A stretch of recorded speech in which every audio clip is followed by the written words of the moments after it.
हाँ, ध्यान देंगे। आज हम लोग जो है फिजिक्स में यानी भौतिकी में आपेक्षिक अपवर्तनांक पढ़ेंगे। अपवर्तनांक के बारे में आप लोगों को पढ़ाए थे, उसको अगर आप समझ रहे हैं तो आपेक्षिक अपवर्तनांक को आसानी से आप समझ सकते हैं। तो चलिए, आपेक्षिक अपवर्तनांक समझने के पहले वर्तनांक पर थोड़ा सा हम चर्चा करेंगे, जो आपको समझा चुके हैं। वायु का जल का अपवर्तनांक कैसे लिखा बताएं आपको निकालने के लिए। जल का अपवर्तनांक, जल का अपवर्तनांक, इसको हम जल का निरपेक्ष अपवर्तनांक भी कह सकते हैं। जल का निरपेक्ष अपवर्तनांक भी हम कहते हैं। जल का निरपेक्ष अपवर्तनांक आपको यह चीज नहीं बताए थे, इसलिए बताने के लिए हम आज जो है फिर इसको शुरू किए। जल का अपवर्तनांक कहिए या जल का निरपेक्ष अपवर्तनांक कहिए, इसको निकालने के लिए हम यही ना बताए थे कि वायु में प्रकाश का चाल, वायु में प्रकाश का चाल अनुपात जल में प्रकाश का चाल होता है। जल में प्रकाश का चाल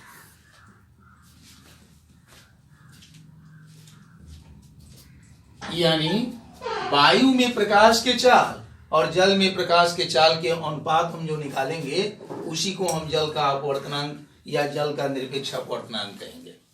उसी तरह से हम कांच का अपवर्तनांक या कांच का निरपेक्ष अपवर्तनांक निकालेंगे। कांच का अपवर्तनांक जब निकालेंगे या कांच का निरपेक्ष अपवर्तनांक निकालेंगे तो वायु में प्रकाश का चाल ऊपर रहेगा और नीचे कांच में प्रकाश का चाल रहेगा। ये सारी चीजें समझाए थे। चलिए, आज हम समझाएंगे आपेक्षिक अपवर्तनांक। अब देखिए, आपेक्षिक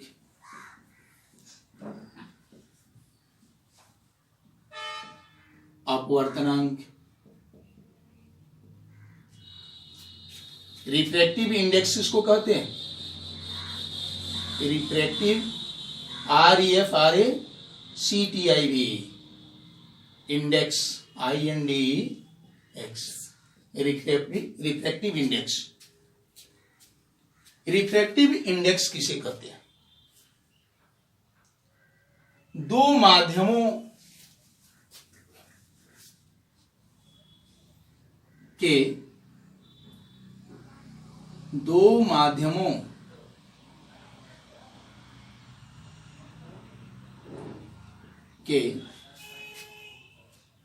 निरपेक्ष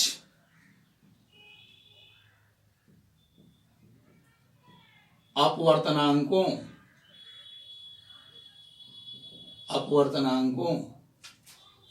दो माध्यमों के निरपेक्ष अपवर्तनांकों के अनुपात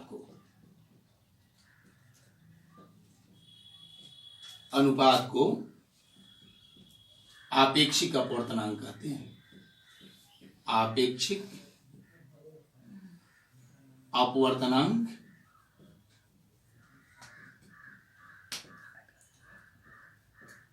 कहते हैं।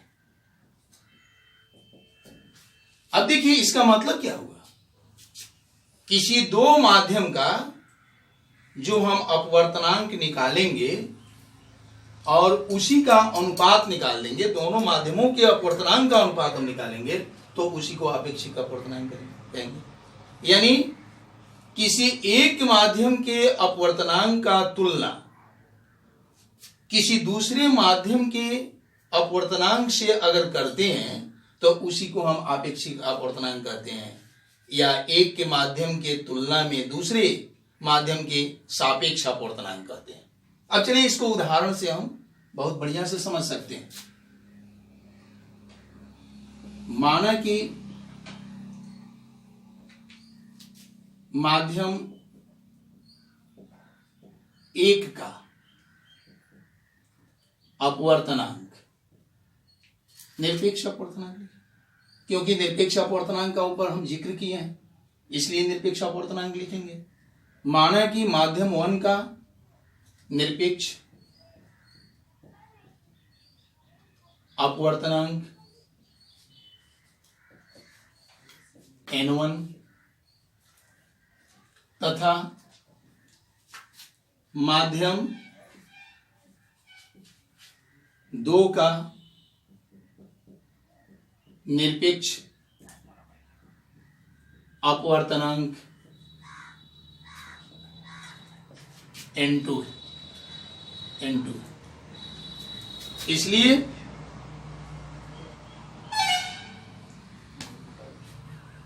माध्यम 2 के अपेक्षा माध्यम 2 का माध्यम 1 के सापेक्ष माध्यम 1 के सापेक्ष अपवर्तनांक कितना होगा? अपवर्तनांक माध्यम 2 का माध्यम 1 के सापेक्ष अपवर्तनांक कितना होगा? तो माध्यम 1 का जो अपवर्तनांक है, निरपेक्ष अपवर्तनांक n1 है, इसको हम ऊपर लिख देंगे, और माध्यम 2 का जो अपवर्तनांक है n2 उसको हम नीचे लिखेंगे। यानी माध्यम 1 का निरपेक्ष अपवर्तनांक और माध्यम 2 का निरपेक्ष अपवर्तनांक, इन दोनों के अनुपात को हम निकालेंगे। वही अनुपात माध्यम 2 का माध्यम 1 के सापेक्ष अपवर्तनांक होगा, या इसको हम आपेक्षिक अपवर्तनांक भी लिख सकते हैं। यानी आपेक्षिक अपवर्तनांक का संकेत n हो जाएगा, या बराबर होगा n1 बट्टा n2। अब देखिए, अगर हम मानते हैं कि माध्यम 1 में प्रकाश का चाल अगर c है, माना कि माध्यम 1 में प्रकाश का चाल c1 तथा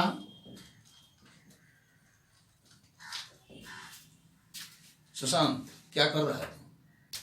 माना कि माध्यम 1 में प्रकाश का चाल c1 तथा माध्यम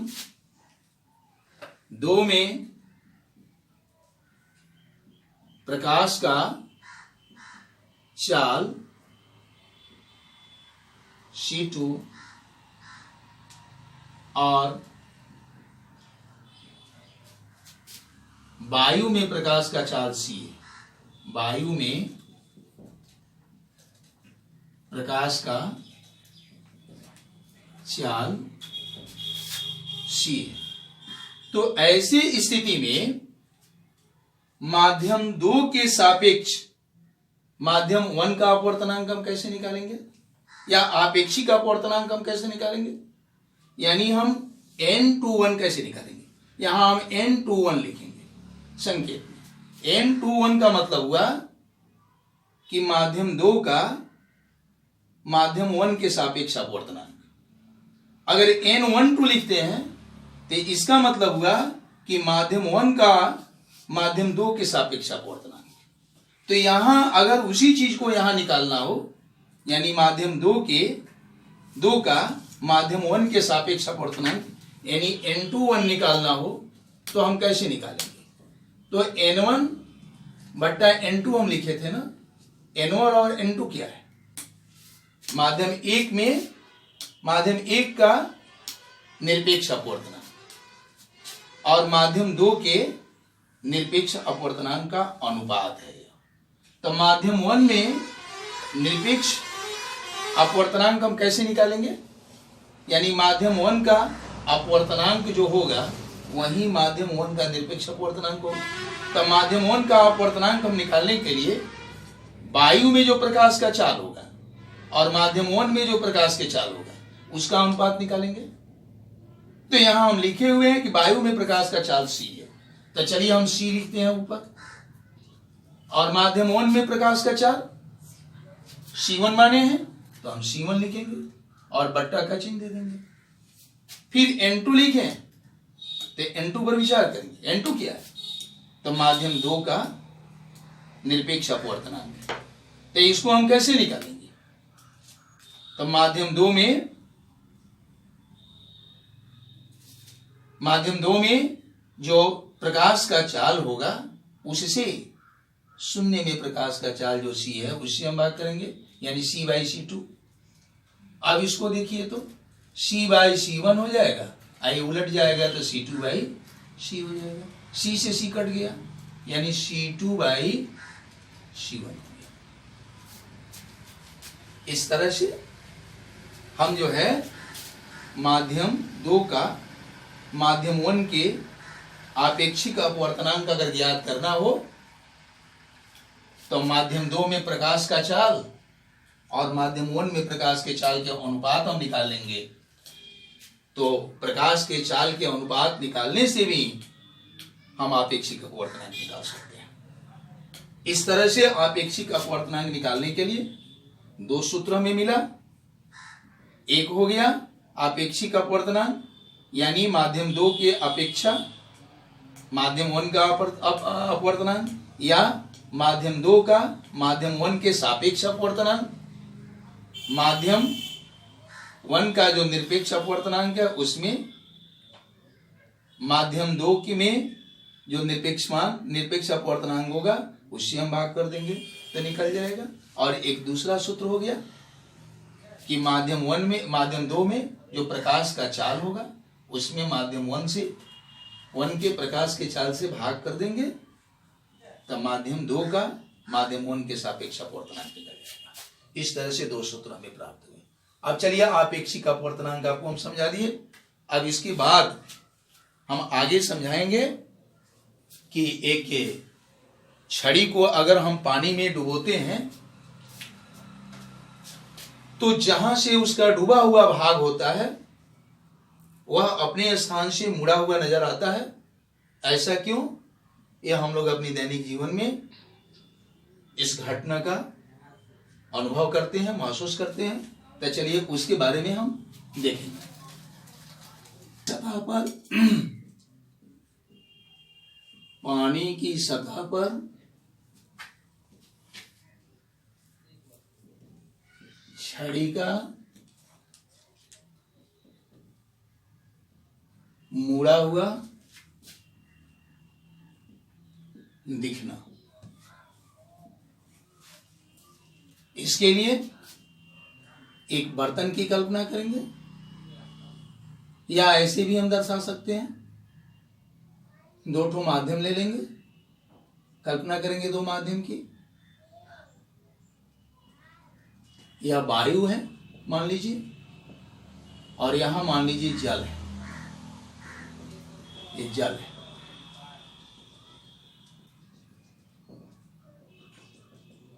एक छड़ी को हम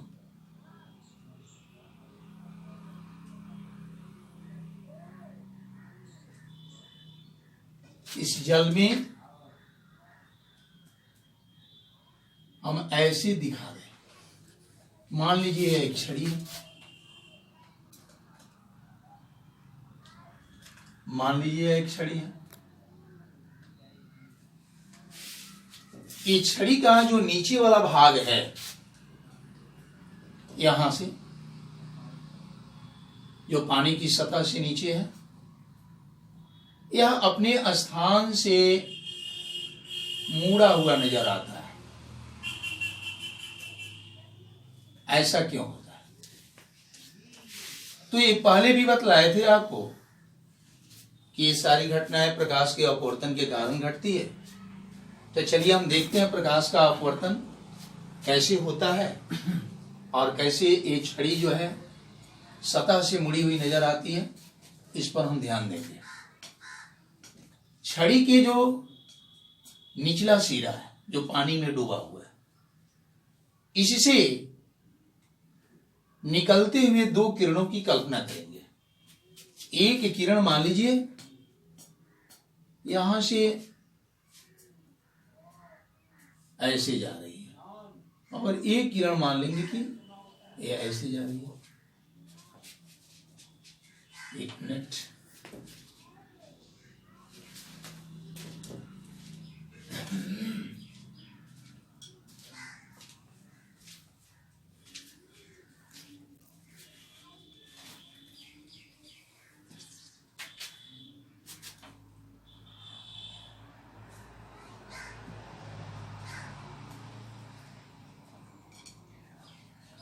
ये दो किरण है, ये दोनों किरण जो है छड़ी के निचले सिरे से निकल रही है और यह जल से होते हुए निकल रही है। अब यहां से ये वायु में प्रवेश करेगी तो यह सघन माध्यम है। जल जो है वायु के अपेक्षा सघन माध्यम है। तो जब यह सघन माध्यम से विरल माध्यम में प्रवेश करेगी तो इसके पहले हम बताए थे कि कोई भी प्रकाश की किरण जब सघन से विरल माध्यम में प्रवेश करती है तो वह अविलंब से दूर हटती है। चलिए मान लीजिए यहां एक अविलंब हम खींचते हैं, यह अविलंब हो गया, यह आपतन बिंदु हो जाएगा। ये प्रकाश की किरण निकल करके जहां पर एक टकराती है सतह पर, उसको हम आपतन बिंदु मान लेंगे। उसी तरह से इस किरण के लिए आपतन बिंदु यहां, यह हो गया। इस आपतन बिंदु पर अविलंब हम खींचते हैं। अब इन प्रकाश की किरणों को ऐसे सीधे निकलना चाहिए, ऐसे सीधे निकलना चाहिए, लेकिन ये ऐसे सीधे नहीं निकलती है, ये अपनी पूर्व पथ से ऐसे मुड़ जाती है, अपने पूर्व पथ से मुड़ जाती है। ये किरण भी अपने पूर्व पथ से मुड़ जाती है।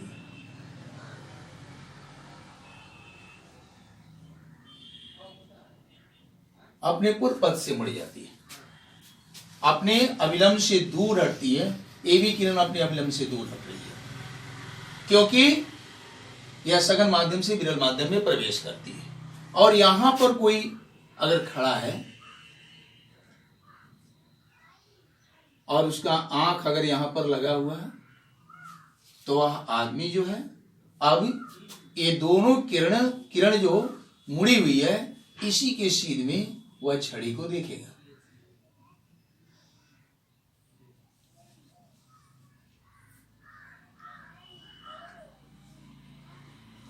यानी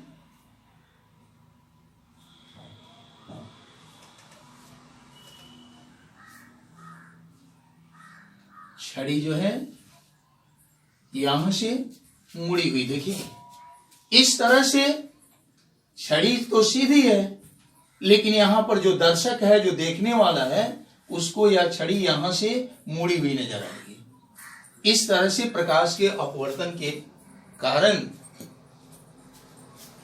पानी में बुड़ा हुआ छड़ी अपनी सतह से टेढ़ी दिखती है, मुड़ी हुई दिखती है। इसी तरह से किसी बर्तन में अगर पानी रखा हुआ है, उसमें हम सिक्का रखे हुए हैं तो सिक्का जो है अपने स्थान से ऊपर उठा हुआ नजर आता है। इस तरह से बहुत सारी घटनाएं देखने को मिलती है। चलिए हम आगे बढ़ते हैं। इसके बाद आप लोगों को प्रिज्म के बारे में हम समझाने जा रहे हैं।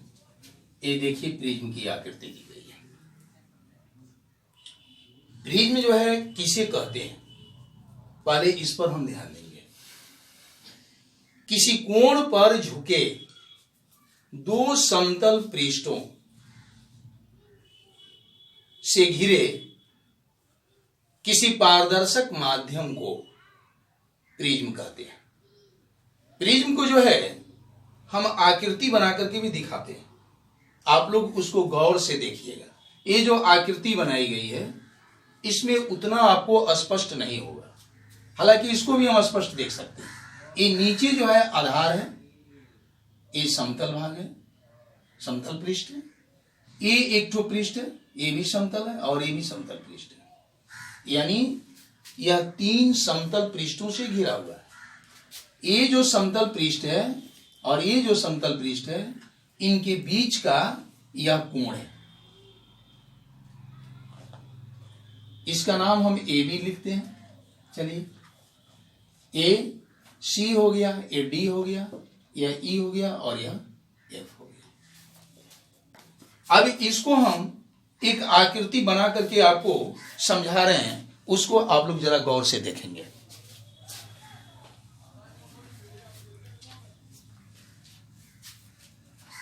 ये तीन ठो जो है पुस्तक लिए हैं, ये तीनों को समतल क्षेत्र मान लीजिए।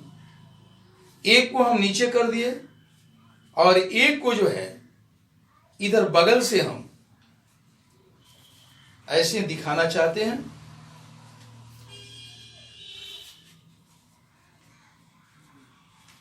इस तरह से आप देखेंगे इसको। ये जो आकृति बनी हुई है कितने समतल क्षेत्र से बनी हुई है? 3 समतल क्षेत्र है, एक नीचे है और 2 बगल में है। ये दोनों बगल में जो समतल क्षेत्र है, अगर एक समतल क्षेत्र से प्रकाश की किरण अगर आपतित होती है और दूसरे समतल क्षेत्र से प्रकाश की किरण अगर निर्गत हो जाती है, तो इन दोनों सतह को हम अपवर्तक सतह कहते हैं। क्या कहते हैं? अपवर्तक सतह। और जो सतह इसका नीचे है वह हो जाएगा प्रिज्म का आधार। ठीक ऐसे ही आकृति यहां पर हम बनाए हुए, उसको समझने की आप कोशिश करेंगे। अब देखिए, ये दोनों अपवर्तक सतह जहां पर मिले हुए हैं, यानी यहां पर जो मिले हुए हैं, यह एक रेखा के रूप में है, यह एक रेखा के रूप में है। ऐसे ही हम बताए थे आप लोगों को, ये एक रेखा के रूप में है, तो इसको हम अपवर्तक का कोर कहते हैं। अपवर्तक कोर कहते हैं। क्या कहते हैं?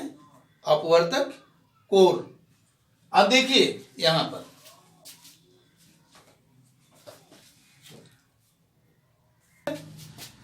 मान लीजिए कि यह एक समतल पृष्ठ हो गया, इससे प्रकाश की किरण प्रवेश करती है, और ये दूसरा जो समतल पृष्ठ है इससे निर्गत होती है।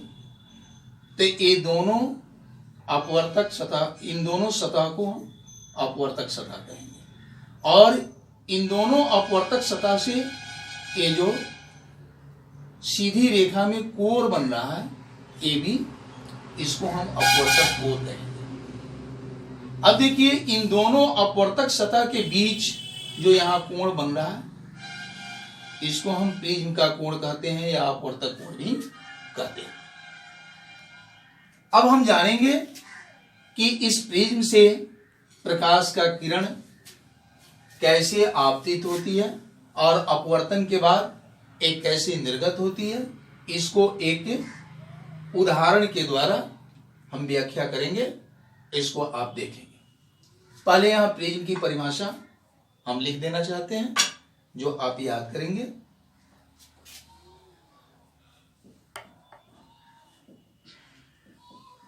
किसी कोण पर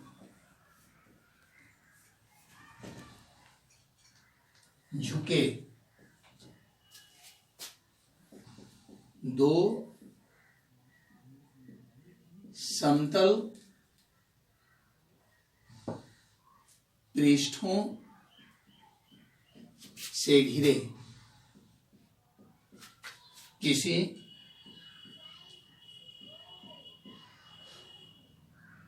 पारदर्शक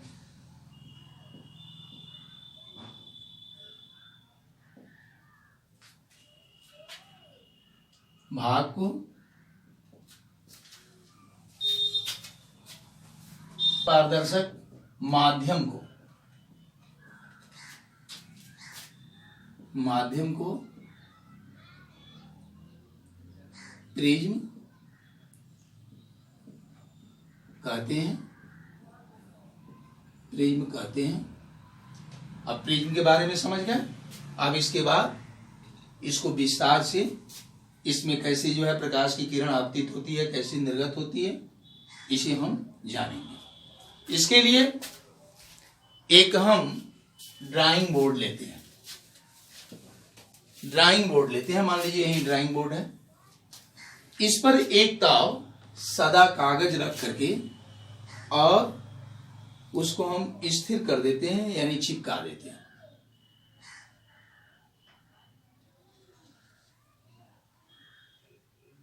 मान लीजिए यही सदा कागज है, इसे ड्राइंग बोर्ड पर हम चिपका देते हैं।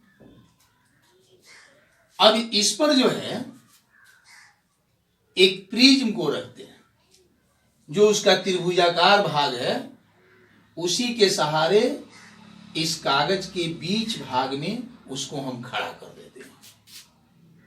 उसके त्रिभुजाकार जो भाग होता है उसको जो है उसी आधार पर खड़ा करते हैं, यानी उसी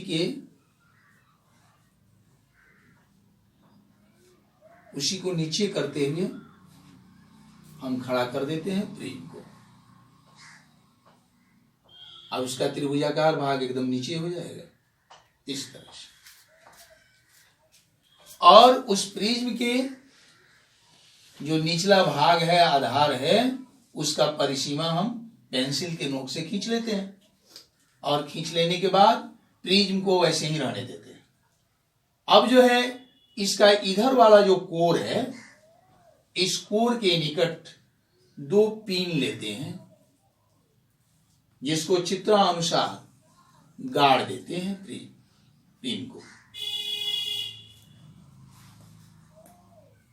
पिन को गाड़ देते हैं। 2 पिन लेते हैं, उसको हम गाड़ देते हैं।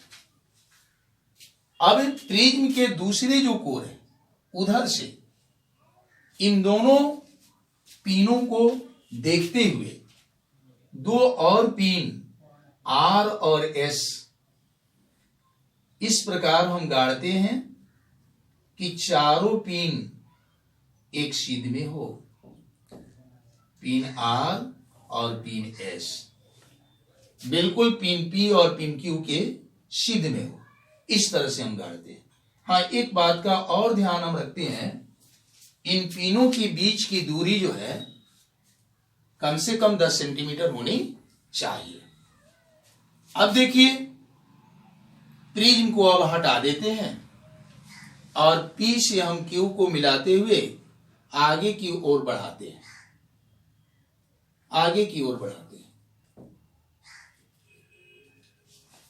यह जो है आपतित किरण को दर्शाएगा। और फिर इधर R और S से R को मिलाते हुए इसको हम आगे की ओर बढ़ाते हैं।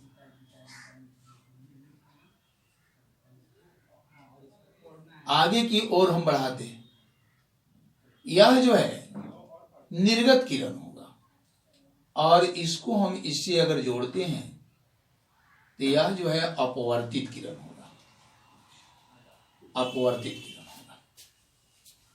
इस तरह से प्रिज्म के किसी एक समतल भाग से, एक समतल पृष्ठ से प्रकाश की किरण आपतित होती है, तो वह उसके अंदर अपवर्तित होते हुए निर्गत होती है। इस तरह से हम इन किरणों को देख सकते हैं। अब देखिए, इसमें विचलन का कोण बनता है। विचलन का कोण कहां पर बनता है उसको देखेंगे। ये PQ किरण जहां आपतित होती है, इस पर हम एक अविलंब आपतन बिंदु पर खींचेंगे, और उसी तरह से SR किरण प्रिज्म के जिस कोर से निर्गत हो रही है, उस कोर पर एक अविलंब हम खींचते हैं। यह अविलंब ऐसे होगा। अब देखिए, आपको हम बता चुके हैं कि जब प्रकाश की किरण विरल माध्यम से सघन माध्यम में प्रवेश करती है तो वह अविलंब से दूर हटती है। इसलिए ये अविलंब, और जब विरल से सघन माध्यम में प्रवेश करती है तो अविलंब की ओर मुड़ती है, और जब सघन से विरल माध्यम में प्रवेश करती है तो अविलंब से दूर हटती है। तो यहां तो वायु विरल माध्यम है और कांच जो है सघन माध्यम है। तो विरल माध्यम से जब सघन माध्यम में प्रवेश करती है तो यह अविलंब है, इस अविलंब से यह दूर हटती है। लेकिन इसका पूर्व पथ कौन होगा? यही इसका पूर्व पथ होगा। ये अपने पूर्व पद से जो विचलित होती है, ये कैसे विचलित होते हैं, ये देख रहे हैं, कुछ कोण बना रही है ना। अब यहां पर आइए, देखिए ये निर्गत किरण है आर एस, इसको अगर हम पीछे की ओर बढ़ाते हैं तो PQ का जो पूर्व पथ होगा उससे ये टकराती है, इससे ये मिलती है, और मिलने के बाद यहां जो कोण बनता है वहीं विचलन का कोण होता है। इसी को हम विचलन का कोण कहते हैं। इस तरह से हम किसी प्रिज्म में प्रकाश की किरण कैसे आपतित होती है, कैसे अपवर्तित होती है और कैसे निर्गत होती है, और निर्गत होने के बाद ये विचलन का कोण कहाँ बनता है और कैसे बनता है, इसको आप समझ गए बहुत अच्छे तरह से। अब चलिए आगे जो है अगले दिन आपको हम बताएंगे, और अभी आपको जो हम बताए हैं इस पर ध्यान देते हुए जितना हम पढ़ाए हैं उसको आप घर पर जरूर दोहराने की कोशिश करेंगे। और अभी हम सबको अगर लिखवाते हैं तो बहुत टाइम लगेगा बोर्ड पर लिखवाने पर, इसलिए हम जो है आपको एक पन्ना पर लिख करके क्वेश्चन आंसर और व्हाट्सएप पर डाल देंगे, तो उसे आप याद करेंगे। अभी जो समझाए हैं उसको समझने के लिए फिर अपनी पुस्तक खोल करके जो जो टॉपिक हम समझाए हैं उसको फिर से आप पढ़ने की कोशिश करेंगे। चलिए, धन्यवाद।